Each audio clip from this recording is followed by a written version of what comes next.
Hello students, তোমাদের প্রিয় YouTube channel crack বেঙ্গলে স্বাগতম। আমি তৌফিক স্যার আজকে নিয়ে চলে এলাম সায়েন্সের লাস্ট মিনিট সাজেশন হিসেবে পার্ট 2 নিয়ে। ঠিক আছে, এখানে 25টার মতো কোশ্চেন থাকবে এবং এই টাইপগুলো তোমরা দেখে যাও। এই টাইপগুলো থেকেই প্রায় পরীক্ষায় হুবহু প্রায় কমন আসবে। ঠিক আছে, এই ধরনের টাইপগুলো আসছে এবং আগামী যে গ্রুপ ডি এক্সাম হয়ে গেছে সেইটাকে ভিত্তি করেই এই লাস্ট মিনিট সাজেশন।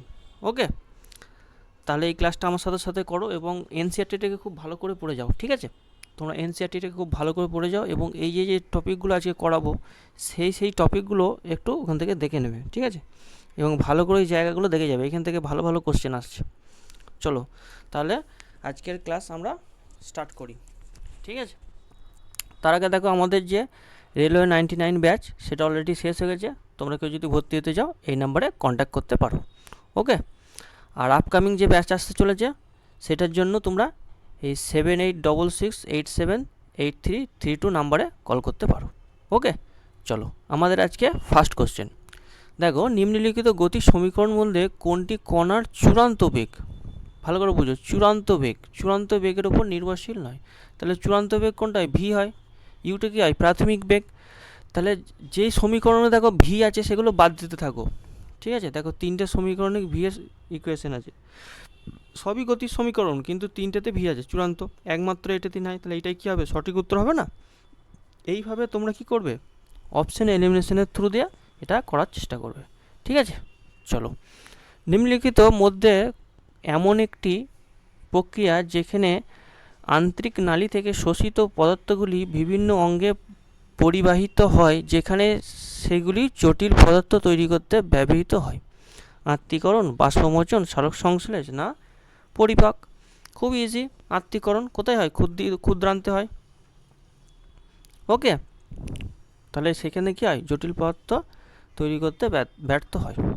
ওকে, চলো নেক্সট দেখো, ছোট ভরের এবং উচ্চ বেগের, ভরটা খুব ছোট কিন্তু বেগটা খুব দ্রুত একটি বুলেট একই গতিতে ছোড়া হলো।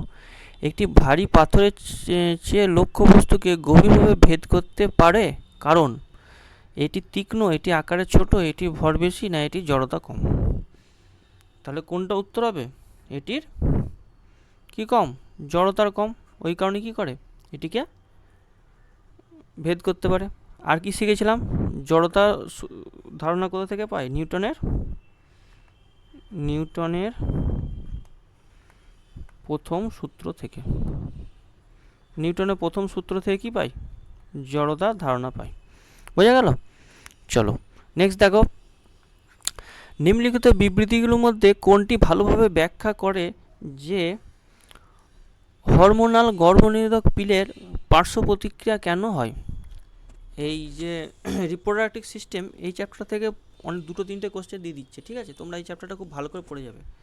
ওকে, এগুলি শরীরের রোগ প্রতিরোধের ক্ষমতাতে হস্তক্ষেপ করে, এগুলি ডিম্বাশয়ের ভিতরে ডিম্বাণুকে ধ্বংস করে, এগুলি প্রাকৃতিক হরমোনের ভারসাম্যকে ব্যাহত করে, অন্যান্য শারীরবৃত্তীয় কার্যাবলীকে প্রভাবিত করে, না এগুলি যান্ত্রিকভাবে শুক্রাণুকে ডিম্বাণুর কাছে পৌঁছাতে বাধা দেয়? তাহলে এটা অপশন হয়ে যাবে তিনেরটা উত্তর।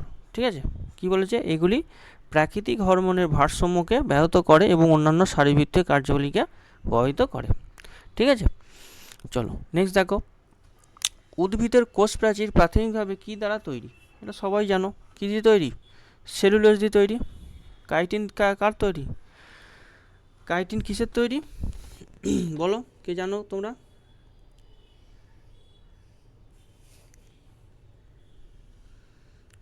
সেলুলোজ যে একটা কি জটিল কার্বোহাইড্রেট এবং পলিস্যাকারাইড। ঠিক আছে, জটিল কার্বোহাইড্রেট এবং পলিস্যাকারাইড। বোঝা গেল? আচ্ছা, আর কি এখান থেকে ইনফরমেশন পড়তে পারে?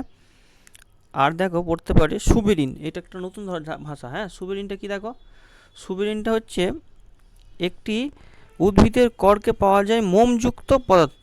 ঠিক আছে, এবং রোগ জীবাণুর একটি বাধা হিসেবে কাজ করে, একটি কোষ প্রাচীরের প্রাথমিক গঠনে উপাদান নয়, কাঠামোগত উপাদান নয়। ঠিক আছে, চলো নেক্সট কোশ্চেনে চলে যাই। দেখো, একটি দোলকের পিণ্ড তার গড় অবস্থান থেকে চরম অবস্থানে দুলছে, তখন কি ঘটে? মোট শক্তি হ্রাস পায়, না গতিশক্তি এবং স্থিতিশক্তি উভয়ই বৃদ্ধি পায়, না স্থিতিশক্তি হ্রাস পায় গতিশক্তি বৃদ্ধি পায়, না স্থিতিশক্তি বৃদ্ধি পায় গতিশক্তি হ্রাস পায়। তাহলে অপশান 4 হয়ে যাবে সঠিক উত্তর, স্থিতিশক্তি বৃদ্ধি পায় এবং গতিশক্তি হ্রাস পায়। চলো নেক্সট কোশ্চেন দেখো, পড়তে থাকো। বলছে নিম্নলিখিত মধ্যে কোনটি এমন একটি উপাদানকে সঠিকভাবে চিহ্নিত করে যা প্রকৃতিতে অণু হিসেবে বিদ্যমান নয়? ঠিক আছে, তাহলে এটা উত্তর কী হয়ে যাবে? Option 2 helium. হিলিয়াম কি অণু হিসেবে বিদ্যমান নয়। বোঝা গেল? চলো নেক্সট কোশ্চেন দেখো কি বলেছে। একজন পোলট্রি খামারে, এই কোশ্চেনটা বারবার দিয়েছে, ঠিক আছে, মুরগির চাষ পালনটা একবার দেখে যাবে। ঠিক আছে, পোলট্রি খামারে এমন একটি পাখি যেগুলি মুরগির বিভিন্ন রকম ব্রিড আছে সেইগুলো দেখে যেতে হবে। পাখি চান যেগুলি কম খাদ্য গ্রহণ করে এবং উচ্চ তাপ সহ্য করতে পারে এবং গুণগত মানের ছানা উৎপাদন করতে পারে। তাকে কোন কৌশল অনুসরণ করা উচিত? ঠিক আছে, পাখিকে দিনে 2 বার খাবার দিতে হবে, না বিদেশে এবং স্থানীয় মুরগির ক্রস ব্রিড করাতে হবে, না মৎস্য জাতে স্থানান্তরিত হতে হবে, না শুধুমাত্র স্থানীয় পাখি ব্যবহার করতে হবে? তাহলে মৎস্য চাষ এটা ভুল ধারণা, স্থানীয় পাখি এটাও ভুল হবে, পাখিকে 2 বার খাবার দিতে এটাও ভুল। অপশান 2 হয়ে যাবে কি আমাদের সঠিক উত্তর। ক্লিয়ার? বোঝা গেল? চলো, নিম্নলিখিত কোনটি যৌনবাহিত রোগগুলির মধ্যে একটি ব্যাকটেরিয়ার কারণে হয়? ঠিক আছে, 1 হচ্ছে টাইফয়েড, 2 হচ্ছে এডস। এডসটা কি ভাইরাস, এটা ভাইরাস গঠিত রোগ। ঠিক আছে, এটা ভাইরাস গঠিত রোগ, সবাই জানো। তাহলে অ্যান্সার হয়ে যাবে কোনটা? গনোরিয়া। ঠিক আছে, গনোরিয়া হচ্ছে কি এমন একটি যৌনবাহিত রোগ, ঠিক আছে, নেসেরিয়া গনোরিয়া নামক ব্যাকটেরিয়ার কারণে হয়। ঠিক আছে, আমি লিখে দিচ্ছি দেখো, নেসেরিয়া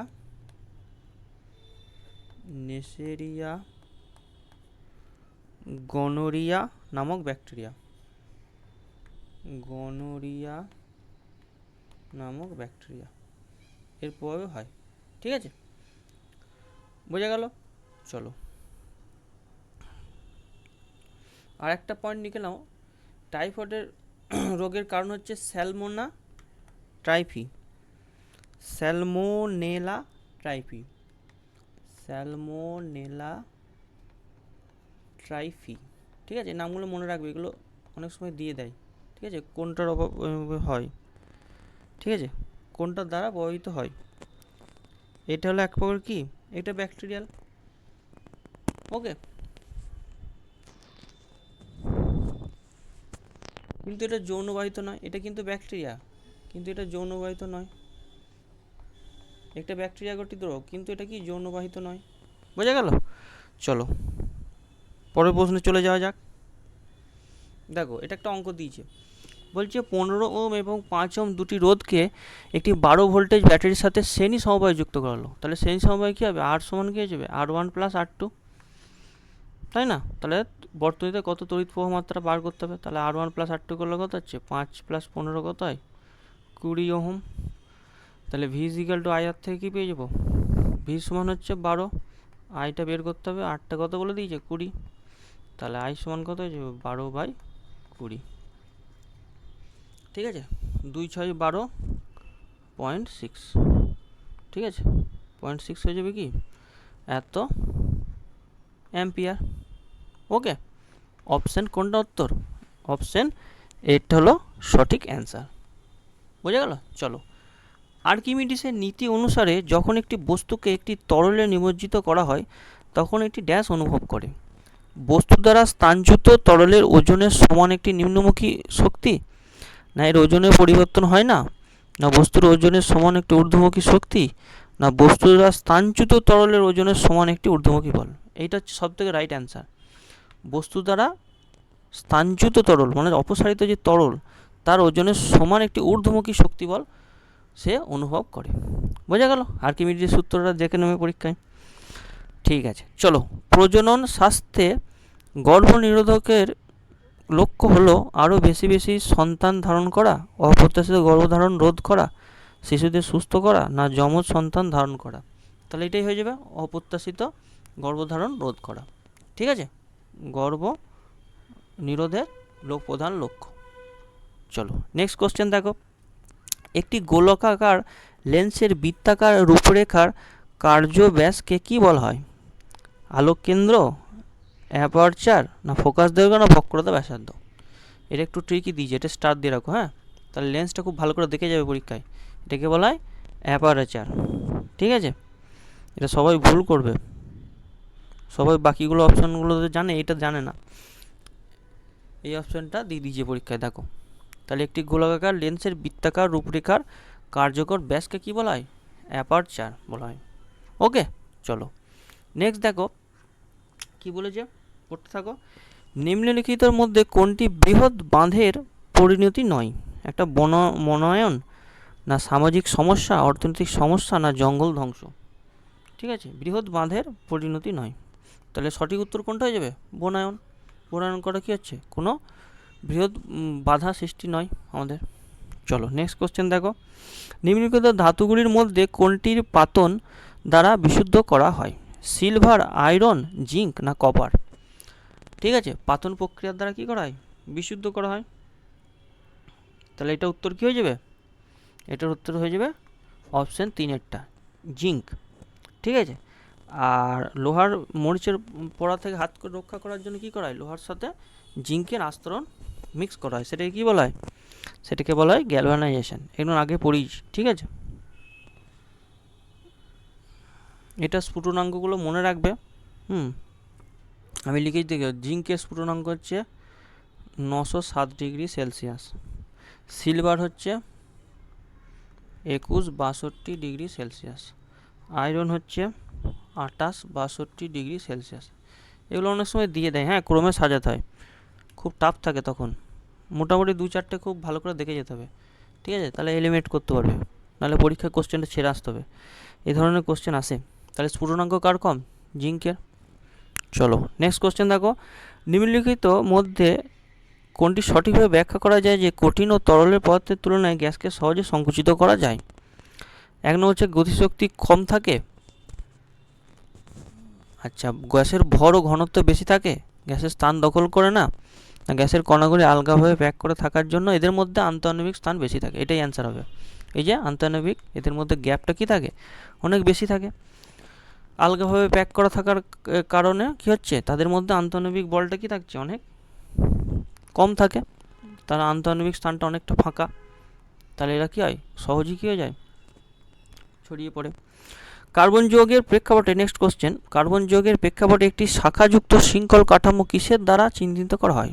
শাখাযুক্ত, হ্যাঁ, বলছে 1 নম্বর বলছে কার্বন পরমাণুটি 4টি বিভিন্ন পরমাণুর সাথে আবদ্ধ থাকে, মানে যেটা ক্যাটিনেশন ধর্ম বলা হয়।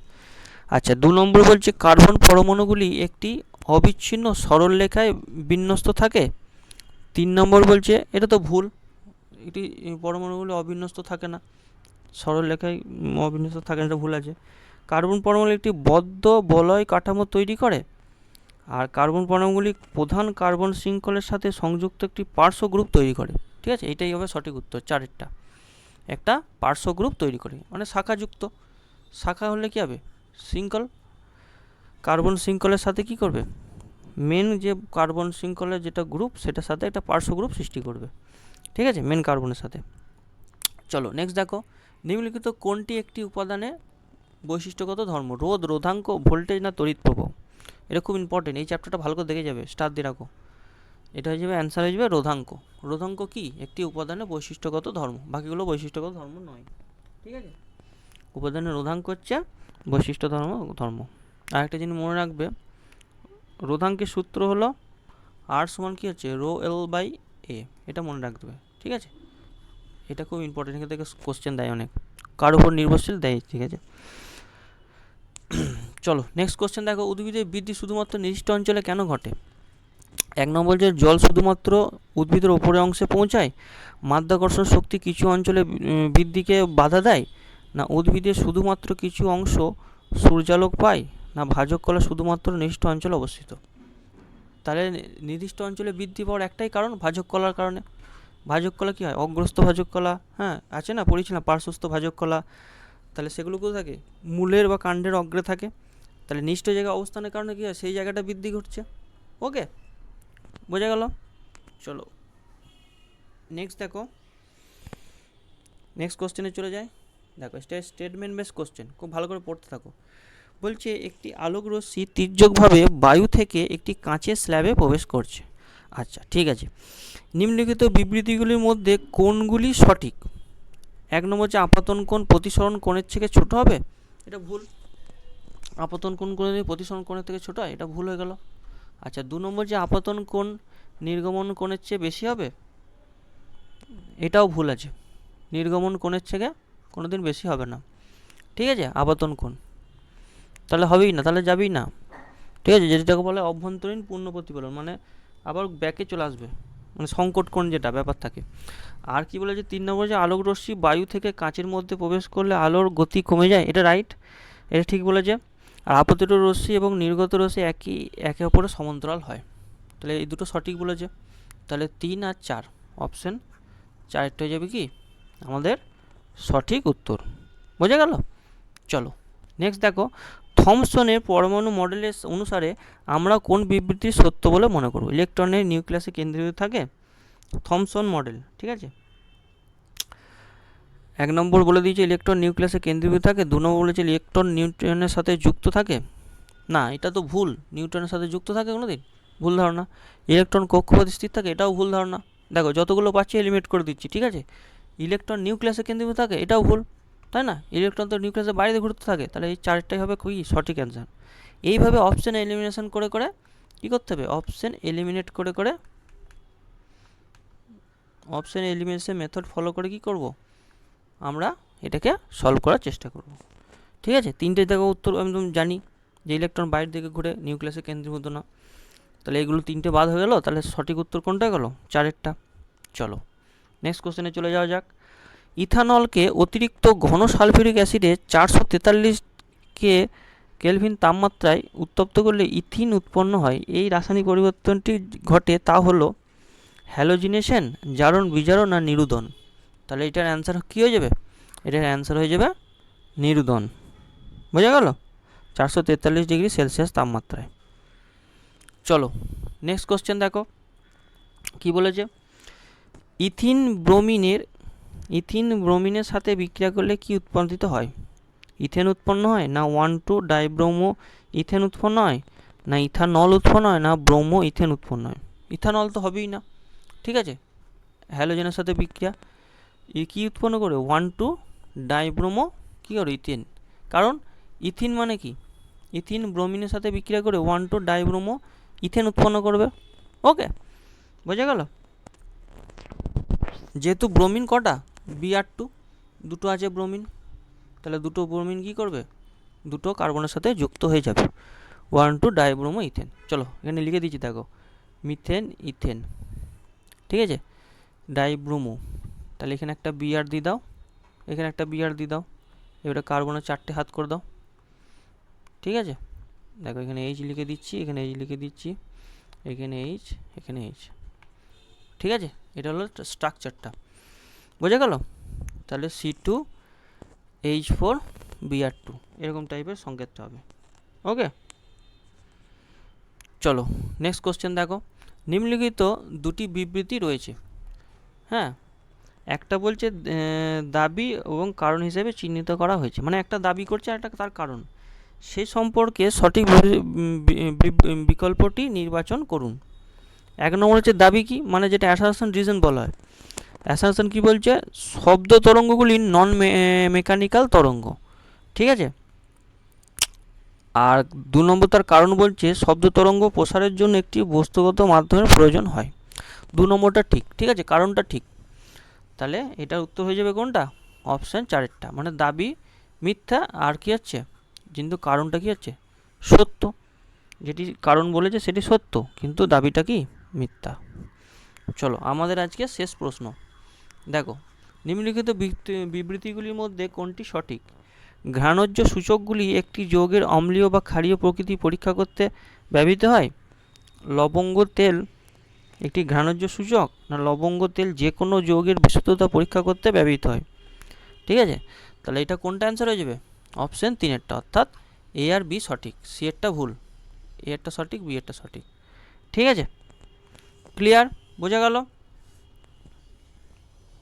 আজকে এত দূর তাহলে কেমন লাগলো ক্লাসটা জানাবে।